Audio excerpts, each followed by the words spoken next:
नमस्कार, आप देख रहे हैं भारत नेशन। मैं हूं आपके साथ नया फातिमा। स्वागत करती हूं आपका नेशन की बात में। भारतीय जनता पार्टी के पूर्व विधानसभा प्रत्याशी हरीश चंद्र राठिया से रोहित तिर्की की लोकसभा चुनाव और अन्य मुद्दों पर लेकर खास बातचीत की गई है।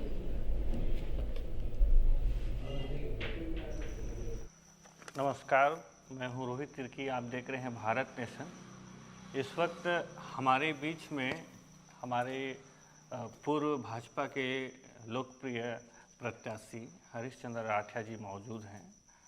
सर, मैं आपसे सबसे पहले तो मैं ये जानना चाहूँगा, आप अभी जो लोकसभा चुनाव में हैं, मैं पब्लिक रिव्यू लिया था तो बहुत से लोगों का कहना ये है कि आप लोकसभा चुनाव लड़ सकते हैं। सर, इस संबंध में आप क्या कहना हैं? जी। सबसे पहले आप सभी लोगों को नमस्कार। अब देखिए, हमारे रायगढ़ जिला आजाजा मुक्त लोकसभा क्षेत्र है और मैं भी एक आदिवासी परिवार का सदस्य हूँ।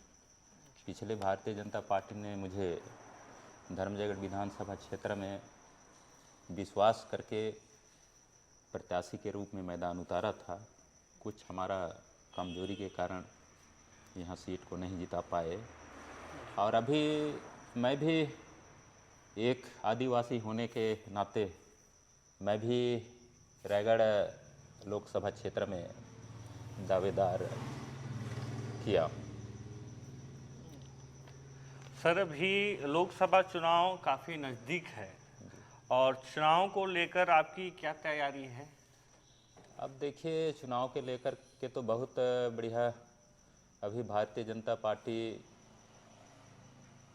अभी जांजगीर चांपा जिला में हमारे माननीय अमित शाह जी प्रारंभ कर चुके हैं और पार्टी स्तर से कई हम लोग का प्रदेश स्तर में बैठक हो रहा है, जिला स्तर में बैठक हो रहा है, मंडल स्तर में भी आज समन्वय समिति का भी बैठक है।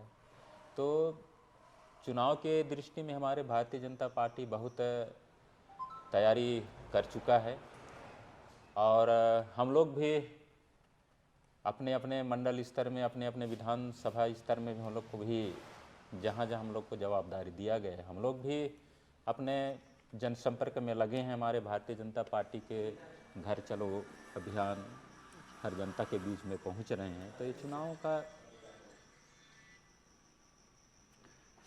नगर पंचायत में ही देख लीजिए, कुछ कांग्रेसी जो थे जी वो अपना कांग्रेस पार्टी छोड़ करके भारतीय जनता पार्टी में जुड़े हैं सर। जी तो सर, मैं ये जानना चाहूँगा कि कुछ अन्य और कुछ ऐसे भी हैं जो आपके साथ जुड़ सकते हैं कांग्रेसी? जी सर, इस संबंध में देखिए, हमारे भारतीय जनता पार्टी एक राष्ट्रीय पार्टी है और हमारे देश के माननीय यशस्वी प्रधानमंत्री जी हमारे देश को कांग्रेस मुक्त भारत बनाना चाहता है। इसलिए जब तक हम लोग कांग्रेस के कई ऐसे वरिष्ठ लोग हैं, जनप्रतिनिधि लोग हैं, उनको हम लोग प्रवेश नहीं कराएंगे तो कांग्रेस मुक्त भारत कैसे बनेगा। इसलिए हमारे देश के यशस्वी प्रधानमंत्री जी इसका एक ठो अभियान पूरे देश में चला रहे हैं और हमारे देश के माननीय प्रधानमंत्री जी 2047 तक हमारे देश को एक विकसित भारत, एक मजबूत भारत बनाने के लिए पूरे देश में अच्छा से जन कल्याणकारी योजना चला रहे हैं और इस विषय को लेकर के पूरे ग्राम पंचायत स्तर में भी शिविर का आयोजन किया गया है और इस विषय को लेकर के पूरे आज कांग्रेस पार्टी के आदरणीय वरिष्ठ जन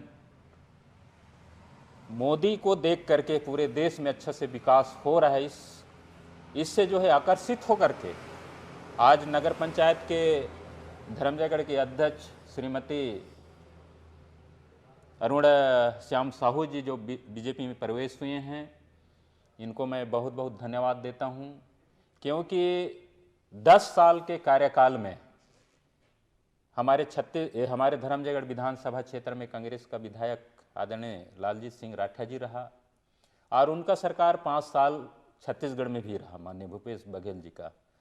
तो 5 साल के कार्यकाल में उन्होंने उनका विश्वास देख चुका, इसलिए अभी बहुत बढ़िया सोच करके आज भारतीय जनता पार्टी में प्रवेश हुए हैं। क्योंकि आज हमारे छत्तीसगढ़ में भारतीय जनता पार्टी का सरकार बना है और केंद्र में भी हमारे माननीय नरेंद्र मोदी जी का सरकार है, इसलिए बहुत बढ़िया अच्छा बीजेपी में प्रवेश हुए हैं।